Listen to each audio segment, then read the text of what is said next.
Good morning, Greg at the Caddis Fly Shop. Today we're going to be tying a WD-40, a very effective nymphing pattern for trout throughout the United States. It imitates a Mayfly. It can also imitate, I don't see why not, a small Caddis. Join me today for the WD-40.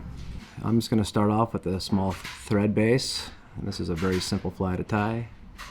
Bring it back to the hook point.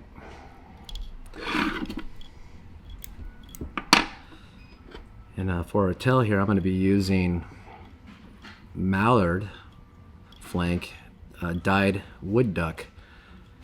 You could also use regular wood duck. It's a little pricier. However, the barbs on the mallard flank I prefer over the natural wood duck.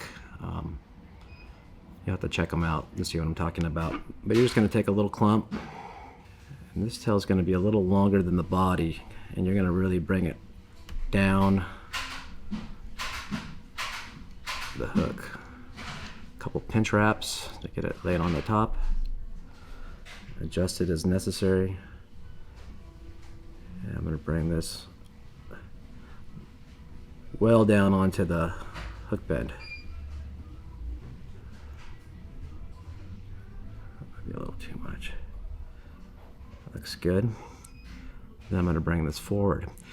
One thing you'll notice is that the uni is very flossy. If it tends to not be flossy, what you want to do is just spin your bobbin counterclockwise, and that will either tighten it or make it flossier depending on how far you go. But you want that flossy effect on this fly, and I'm just bringing that up to the eye of the hook.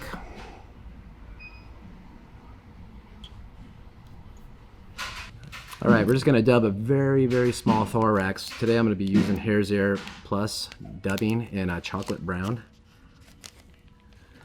Just the slightest small pinch is all you need.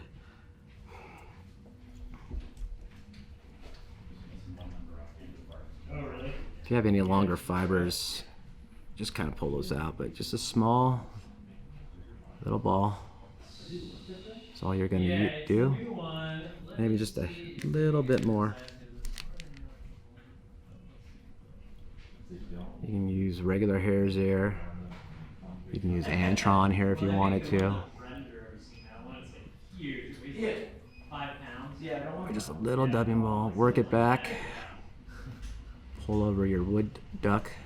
And I do a very loose wrap here. The reason I do that is I want to get my nail here, push that down and really spread out those fibers on the top. And once they're spread out to my liking, then I'll go ahead, I'll tie those down, and I trim this off. Now some people will create a little wing here. You can do either or.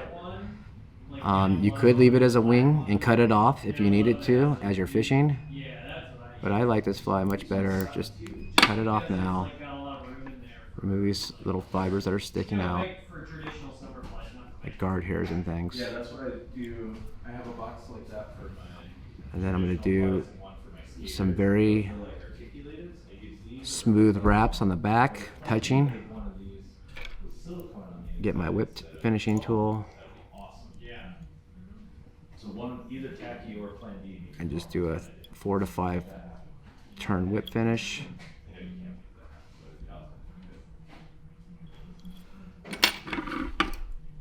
I'm going to cut that off.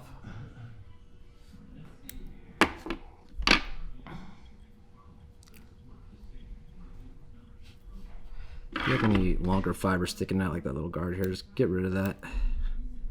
Could resemble, I guess, little legs or something, but our wings. But this is a very effective fly. I fish it everywhere in the United States. Wintertime, summertime, cloudy days, sunny days, and just a little dab of glue right on your whip finish. You can take your bob can and work that in just a hair. And it's okay if it goes on to the mallard, it's going to dry up, and once it dries you won't even see it. And there you go, WD-40. I believe it's called the WD-40 because originally it's made with wood duck. But I do use mallard. It's cheaper. I also like the bars on it better than wood duck. But give that a shot.